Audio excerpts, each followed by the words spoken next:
जय हिंद दोस्तों, स्वागत है आपको इस नए वीडियो में।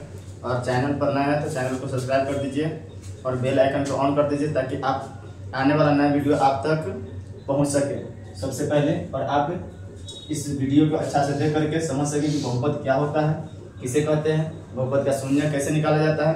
इन सभी चीज़ों को आज इस क्लास में समझने वाले हैं। तो शुरू करते हैं, और चैनल पर नया है तो चैनल को सब्सक्राइब कर दीजिए। तो आइए समझते हैं। कल दोस्तों यानी इससे पहले वाले लेक्चर में हमने डिस्कस कर चुका था कि बहुपद जो होते हैं कितने तरह के होते हैं, पद के आधार पर कैसे बांटा गया है और घात के आधार पर कैसे बांटा गया है। आप कुछ बात कर लेते हैं शून्य की, कि शून्य क्या होता है, नहीं होता है। तो समझते हैं शून्य का। आइए शून्य को समझते हैं दोस्तों। शून्य कहते किसे है, तो शून्य किसे कहते हैं तो समझिए, किसी बहुपद के चर का वह मान जो पूरे बहुपद को क्या कर देता है, शून्य कर देता है, उसे क्या कहते हैं, शून्य कहते हैं। क्या बोले, किसी बहुपद के चर का वह मान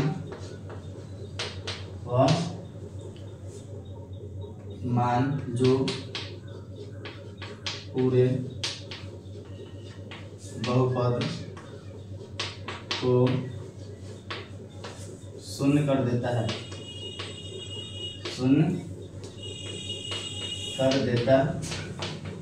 उसे क्या कहते हैं, शून्य कहते हैं। जैसे दोस्तों मान लीजिए कि 2x प्लस का 3 है बराबर में क्या है, 0।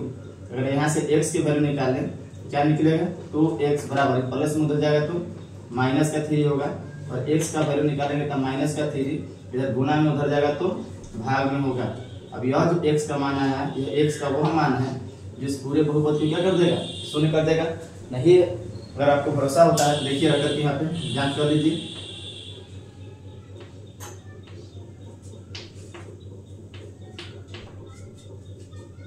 देखिए रखिए 2x प्लस का 3, x यहाँ पर कितना रखना है, -3/2, 2 गुने माइनस का 3/2, 2 से 2 गया, प्लस में यहाँ 3 है तो क्या बचा, माइनस का 3 प्लस का 3 बराबर में क्या आ जाएगा, 0। 3 से 3 चला जाएगा, प्लस माइनस है तो क्या आ गया, 0। तो वही तो लिखे किसी भी बहुपद के चर का वह मान जो पूरे बहुपद को क्या कर दे, शून्य कर दे, उसे क्या कहते हैं, शून्य कहते हैं। आप समझते हैं कि एक चर वाले अगर बहुपद है, सॉरी एक घात वाले जो बहुपद है उनके शून्य कितने हो सकते हैं, 2 घात वाले बहुपद के शून्य कितने होंगे, और 3 घात वाले बहुपद के शून्य कितने होंगे।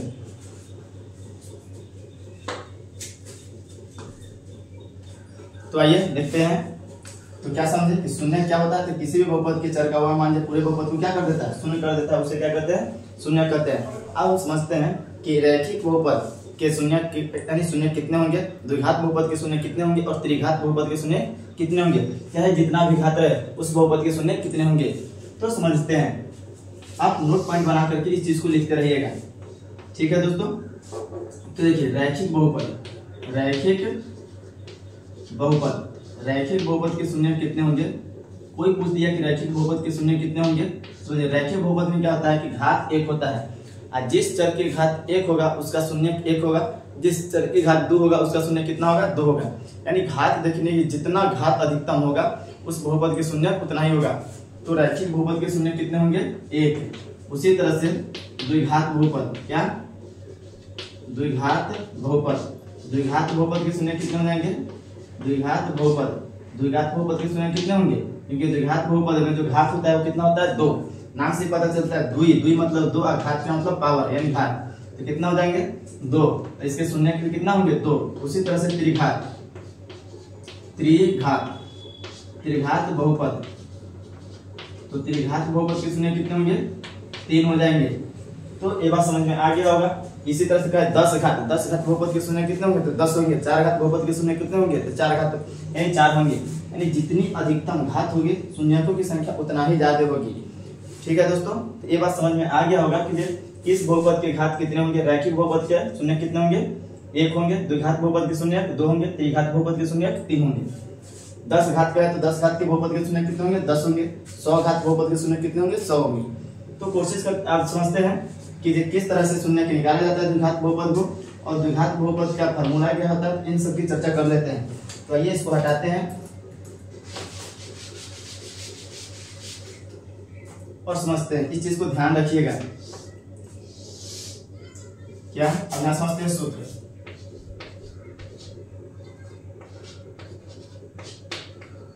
सूत्र क्या होता है समझिए। इसका जो बहुपद का जो व्यापक रूप होता है द्विघात बहुपद का, किसका? द्विघात बहुपद। द्विघात बहुपद का व्यापक रूप क्या? सरल रूप कहिए, व्यापक रूप क्या होता है? द्विघात बहुपद का व्यापक रूप होता है ax² प्लस का bx प्लस का c। ये क्या हो गया? द्विघात बहुपद हो गया। अब यहाँ से समझिए, अगर यहाँ से कहेगा गुणांक निकालने के लिए, तो गुणांक कैसे निकलेगा? तो आपको बता दिए हैं कि जिसका गुणांक कहेगा उसके पड़ोसी देख लीजिए। जिसका गुणांक कहेगा उसका क्या देख लीजिए? पड़ोसी। जैसे कहेगा x² का गुणांक, क्या कहेगा? x² का गुणांक। x² का गुणांक क्या हो जाएगा? x² का गुणांक होगा a। ये इसका क्या हो गया? a हो गया गुणांक। उसी तरह से कहेगा x का गुणांक क्या होगा? x का गुणांक, x का गुणांक क्या होगा? b हो गया दोस्तों। और जो c है, c क्या अचर है, इसका कोई भी गुणांक नहीं है, तो कहेगा कि जो c का गुणांक, c का गुणांक क्या होगा? c का कुछ गुणांक नहीं होगा, 0 हो जाएगा, क्योंकि c एक अचर है, इसलिए इसका कोई गुणांक नहीं होता है। उसी तरह से कह दे x³ का गुणांक, x³ का गुणांक क्या होगा? x³ देखिए दोस्तों, क्या इसमें x³ है? कहीं भी x की घात 3 है?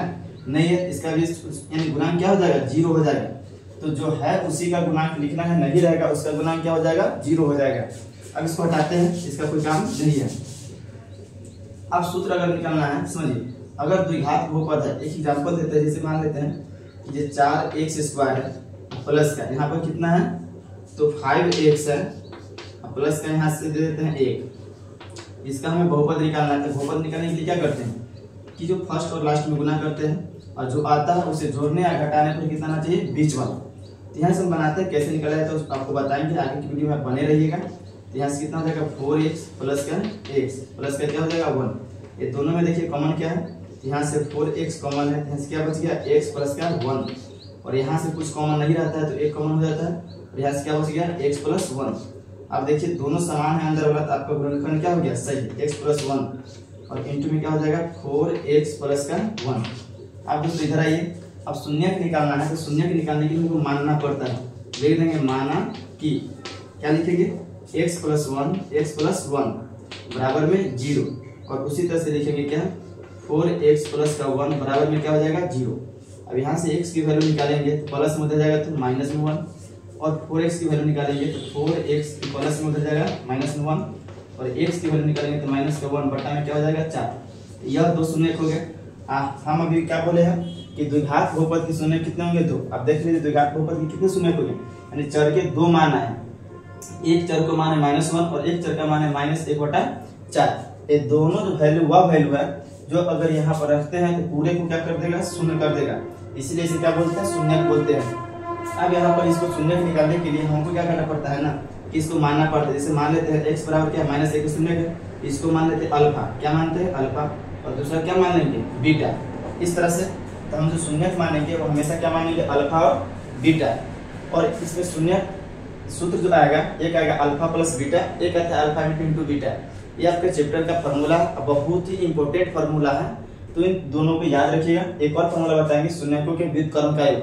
तो 3 को फॉर्मूला बहुत ज्यादा काम आने वाला है इस चैप्टर में, आप उसको रट्टा मार के याद कर लीजिए। तो यहाँ से ऑब्जेक्टिव बहुत सारे पूछे जाते हैं कि दे देगा बहुपद क्या है, कि बहुपद का शून्यकों का योगफल क्या होगा, शून्यकों का गुणनफल क्या होगा। यहाँ से बहुत सारे ऑब्जेक्टिव पूछे जाते हैं। हर साल यहाँ से इस चैप्टर से मानिए तो 2-3 ऑब्जेक्टिव रहते ही हैं, तब इस बात का ध्यान रखिएगा। तो समझते हैं, इसको हटाते हैं और समझते हैं। क्या समझना है? इसको हटाते हैं, हमें सूत्र समझना है। तो क्या लिखेंगे? शून्यकों का योगफल। एक सूत्र होता है शून्यकों का योगफल, यानी शून्यकों का जोड़, शून्यकों का योगफल, शून्यकों का योगफल क्या होगा? अल्फा प्लस का बीटा। है कि एक अल्फा हो गया शून्य, एक बीटा हो गया शून्य, दोनों का जोड़ कितना हो जाएगा? तो आप लिखिएगा, क्या लिखिएगा? x का गुणांक, x का गुणांक माइनस कर दीजिएगा, और बट्टा में एक्स स्क्वायर का गुणांक, एक्स स्क्वायर का गुणांक। अब यहाँ पर देखिए दोस्तों x का गुणांक क्या है, x का गुणांक क्या है b है, इसलिए यहाँ पर क्या आ जाएगा b, माइनस लगा हुआ है तो माइनस, बट्टा में एक्स स्क्वायर का गुणांक क्या है, एक्स स्क्वायर का गुणांक हो जाता है a, इसलिए यहाँ पर नीचे क्या आ जाएगा a, ये हो जाएगा माइनस b बट्टा में a, ये क्या हो जाएगा अल्फा प्लस का बीटा। यह एक फॉर्मूला आ गया, आप इसको याद रखिएगा, बहुत ही अच्छा फॉर्मूला है, ज्यादा भारी भी नहीं है। एक होता है शून्यकों का गुणनफल, शून्यकों का गुणनफल, जिसे हम क्या बोलते हैं अल्फा इंटू बीटा। यह क्या हो जाएगा, तब ये हो जाएगा अचर, अचर पद,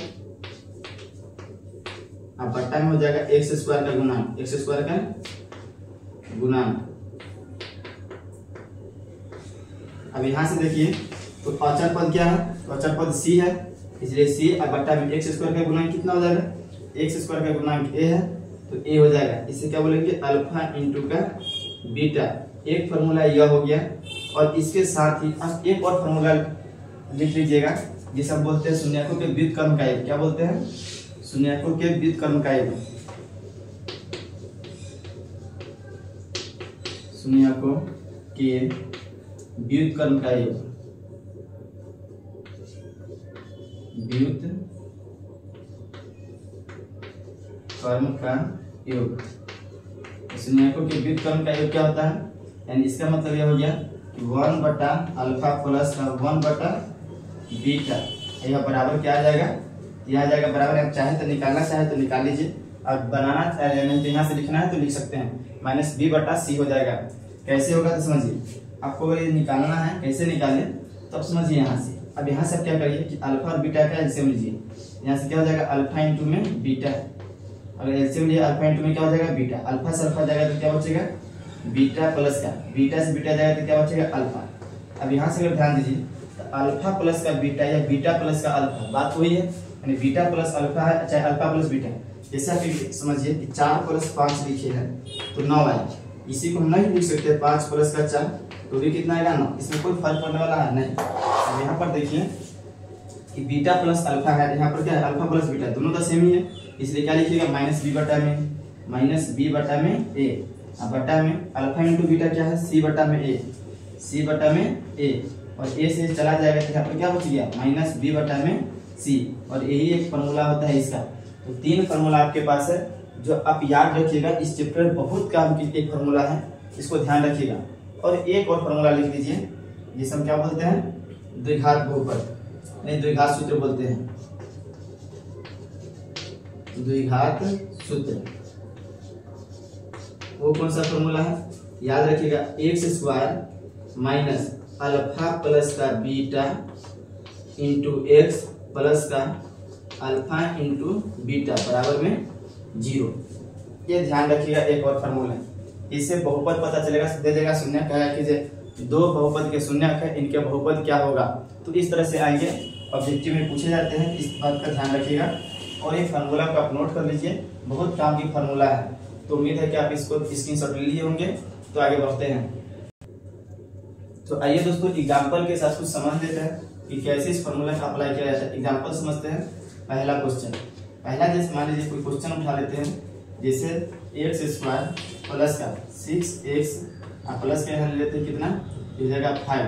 अब इसका क्या करना है कि हमें शून्य के निकालना है, शून्यकों का योग निकालना है, और यहाँ इसको क्या निकालना है शून्यकों का योगफल। यहाँ से देखिएगा कि पहले ए का वैल्यू लिख लीजिए, ए का वैल्यू क्या है, अगर पूछना है तो यहाँ पर क्या रहता है ए का वैल्यू 1 हो गया। फिर बी का वैल्यू लिखिए, तो बी का वैल्यू क्या हो जाएगा 6 होगा, चर को छोड़ देना है, केवल अचर को लिखना है। उसी तरह से सी का वैल्यू क्या हो जाएगा 5 हो जाएगा। अब हमें निकालना है शून्यकों का योगफल निकालना है, योगफल। तो शून्यकों का योगफल का मतलब क्या हो गया अल्फा प्लस बीटा, यह हमें निकालना है। तो फार्मूला क्या होता है माइनस का बी बटा में ए। अब यहाँ से दोस्तों देखिए अल्फा प्लस का बीटा, आप चाहे तो केवल इतना ही लिख दीजिएगा, अल्फा प्लस बीटा क्या होता है, इतना लिखने की आवश्यकता नहीं है, ठीक है। ये अल्फा प्लस बीटा का ही मतलब हो गया शून्यकों का योगफल, संकेत हो गया। आप इस बात को ध्यान रखिएगा, शून्यकों का योगफल क्या होता है माइनस बी बटा में ए। क्या होता है, शून्यकों का योगफल क्या होता है, माइनस बी बटा में ए।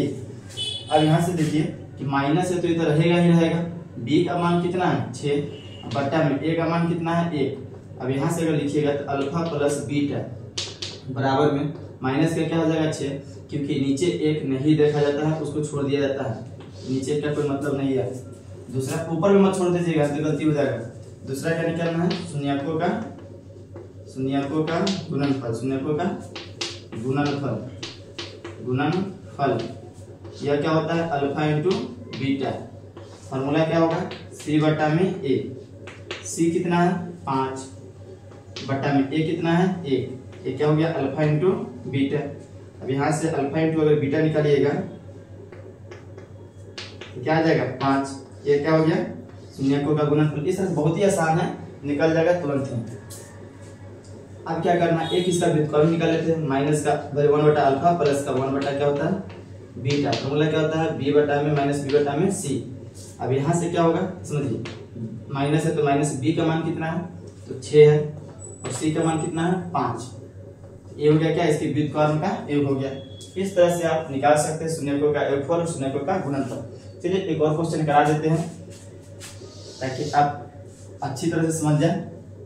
तो एक और एग्जांपल लेते हैं यहाँ पे, जैसे 6x² माइनस का 5x माइनस का प्लस का ले लीजिए, कितना ले लें 7 ही ले लेते हैं। चलिए अब समझते हैं हमें क्या निकालना है, पहले शून्यकों का योगफल और दूसरा निकालना है शून्यकों का गुणनफल और तीसरा निकालना क्या है व्युत्क्रम का योगफल, शून्यकों के व्युत्क्रम का योगफल। तो आइए निकालते हैं, ये क्या हो जाएगा माइनस के बी बटा में ए। अब यहाँ देखिए ए क्या है तो ए हो गया बी सी। अब यहाँ पर आप अगर कंफ्यूज रहते हैं तो पहले इसको लिख लीजिए, ए का मान क्या होता है, ए कितना हो जाएगा 6, बी कितना होगा माइनस का 5 और सी क्या हो जाएगा 7। अब यहाँ से क्या होगा अल्फा प्लस का बीटा बराबर माइनस के बी बटा में ए। तो बी यहाँ देखिए माइनस है तो माइनस रहेगा, फॉर्मूला का माइनस रहेगा और बी का मान कितना है माइनस का 5। अब संख्या में जो माइनस है वो भी रहेगा बटा में ए का वैल्यू कितना है 6। अब यहाँ से निकल लिया तो माइनस माइनस क्या हो जाएगा प्लस और बटा में 6। तो ये हो गया alpha plus beta. Alpha into beta देख लेते तो फॉर्मूला क्या होता है सी बटा में ए। सी कितना है 7 प्लस में तो प्लस में और ए कितना है 6, ये हो गया। अब व्युत्क्रम का देखते हैं तो क्या होता है माइनस बी बटा में क्या होता है सी, माइनस है तो माइनस बी कितना है माइनस का 5 तो साथ में रहेगा माइनस का 5 बटा में सी कितना है 6, सॉरी सी कितना है 7। अब यहाँ से इसको हल कर लीजिए माइनस माइनस प्लस और यहाँ से कितना हो जाएगा 7, ये हो गया इसका। तो उम्मीद है कि आपको अच्छी तरह से समझ में आ गया होगा कि किस तरह से शून्यकों का योगफल निकाला जाता है, किस तरह से गुणनफल निकाला जाता है और उसके व्युत्क्रम का भी योग निकाला जाता है।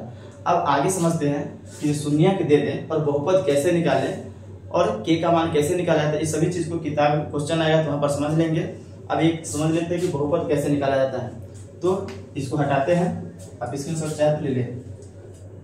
तो आइए दोस्तों शून्य कैसे निकालता था, मान लीजिए आपको दे देगा, क्या एग्जांपल ही समझिएगा, ये एक दे देगा अल्फा बराबर दे दिया 4 और बीटा बराबर दे दिया 2/3। इसका हमें क्या निकालना है, बहुपद निकालना है। बहुपद निकालने के लिए क्या लगाएंगे, द्विघात सूत्र।